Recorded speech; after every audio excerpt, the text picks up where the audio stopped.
Star హీరోలు ప్రయోగాల కోసం తహతహలాడుతున్నారు. హీరోయిజం ఒక్కటే చేసి వారికి బోర్ కొట్టేసింది. అందుకే విలనిజంకు జై కొడుతున్నారు.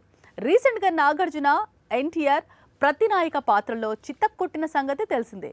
ఇప్పుడు విలన్ రోల్ కు ఏకంగా రెబల్ ఇంట్రెస్ట్ చూపిస్తున్నాడని, తాను కొత్తగా నటిస్తున్న సినిమాల్లో ఒకదాంట్లో ప్రతినాయక షేడ్స్ ఉన్న క్యారెక్టర్ లో నటిస్తున్నాడట.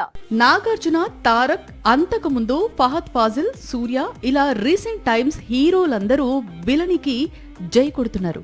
ఆడియన్స్ కు, ఫ్యాన్స్ కు కొత్తగా కనిపిస్తున్నారు.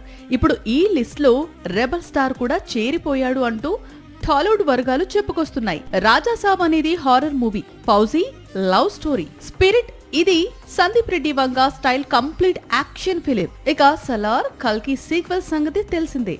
ఇవన్నీ కూడా వేటివవే డిఫరెంట్ మూవీస్, ప్రభాస్ హీరోగా చూపించే మూవీస్. అందుకే హనుమాన్ డైరెక్టర్ ప్రశాంత్ వర్మ డైరెక్ట్ చేయబోయే చిత్రంలో రెబల్ విలన్ రోల్ చేయబోతున్నాడట. గతంలో బిల్లా అనే మూవీలో ప్రభాస్ కాస్త నెగటివ్ షేడ్ లో కనిపించాడు. మళ్ళీ ఇంత కాలానికి సేమ్ క్యారెక్టర్ ను రిపీట్ చేయబోతున్నాడు. అయితే ప్రభాస్ కోసం ప్రశాంత్ వర్మ ఎలాంటి క్యారెక్టర్ డిజైన్ చేశాడు? సినిమా అంతా రెబల్ విలనిజం ఉంటుందా లేక కొంత భాగానికి పరిమితం అవుతుందా అనేది కొద్ది రోజుల్లో క్లారిటీ వస్తుంది.